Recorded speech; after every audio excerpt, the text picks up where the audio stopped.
Well, this is a continuation of the episodic story I was working on, and I basically am trying to do this as close together to put up my content about it as I can. Right now, this the second chapter, and well, I'm hoping to see if I'm getting better narrating my own stories, which is kind of interesting to me in some way, because there is a thing that is that writing a story and then narrating your own story. Sometimes people find that you write something or tell something and there's people who can narrate it better or make it more flavorful, or you don't know, maybe some styles work better for the thing that you wanted to express. That's the kind of the beauty of the language, of any language per se. You have many expressions or things that don't work in some languages and work on others, or those ways we code information and talk to each other and communicate. It's something really precious, at least to me, because there are many ways to communicate things, many languages, many ways of doing things, and not only in words but in actions too. It's difficult sometimes to get an idea across when you're not on the same channel as some other people, but that being said, to me, there is great beauty in when someone can speak and tell something to other in any way, even if it's a dumb story that encountered that moment you share with people, that time spent with them. When it goes, you give, and they give you back ideas.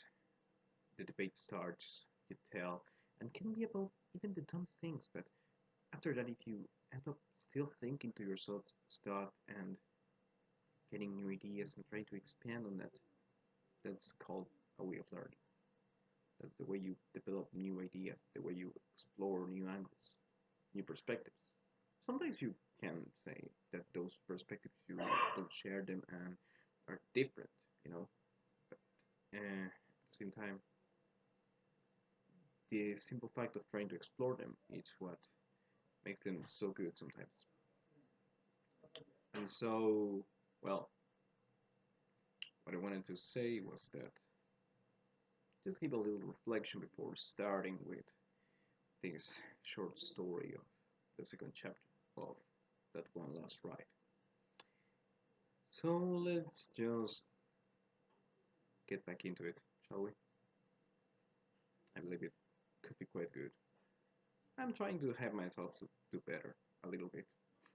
Hope I don't grow a giant ego because I don't like that. But well, I'm trying to hold it in.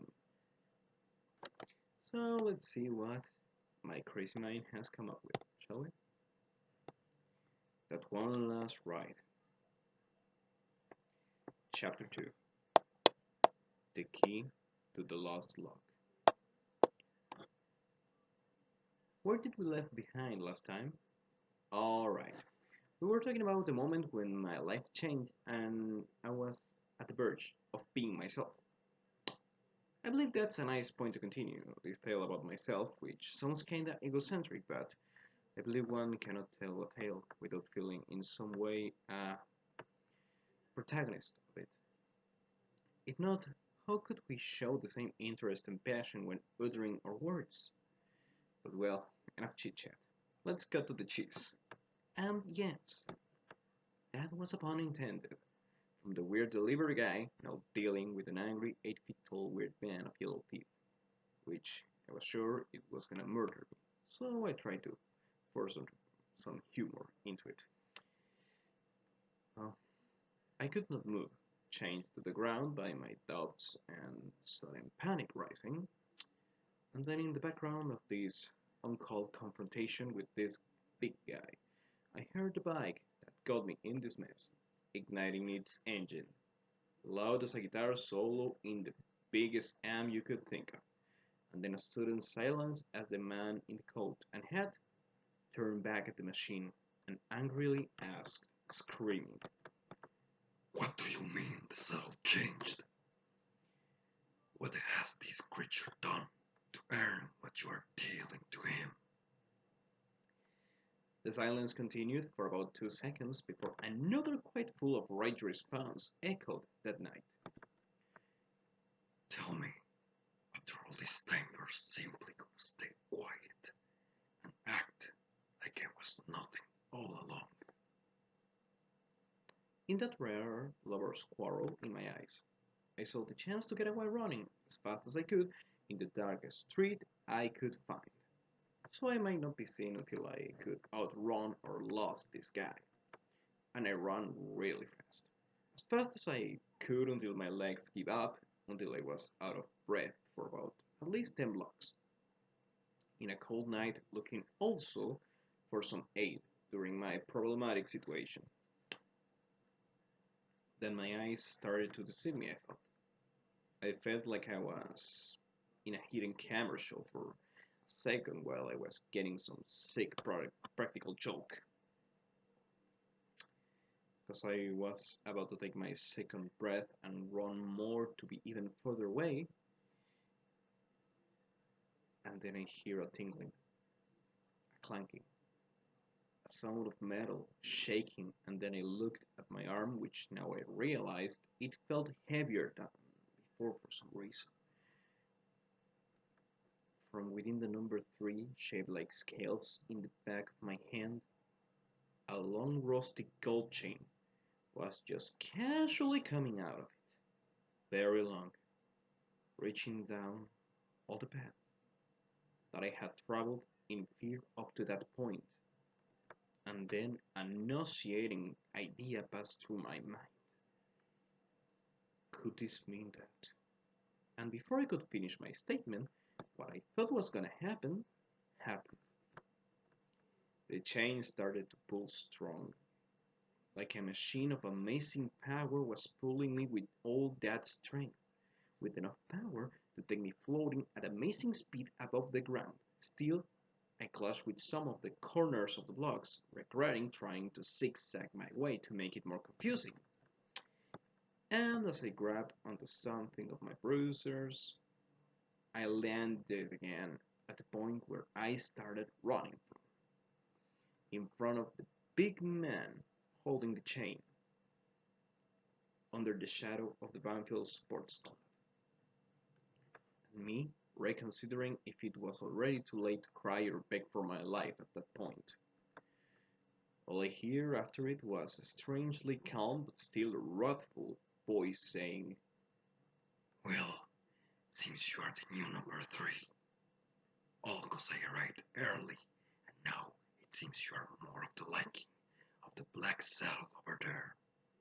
And as I'm out of commission, and you're but a pathetic wimp and amateur, I'm instructed to watch over you and teach you what you must do next. "Sorry, I'm not following. What number 3? What is the thing coming out of my hand? And early for what?" I replied, obviously, because I had no intention of participating in anything, and I was frankly quite worried of all this development. I only got answered the last question after a growl of a snore of this person, which represented all of the traits of "I'm tired of this shit already" kind of attitude. After breathing like a beast, holding its need to bite my face off, I only hear, For what? Simply the closing curtains, the very end of the land you stand on. Apocalypse and Armageddon. I was the rider of the black saddle. I was supposed to be here after the white and red saddle had arrived.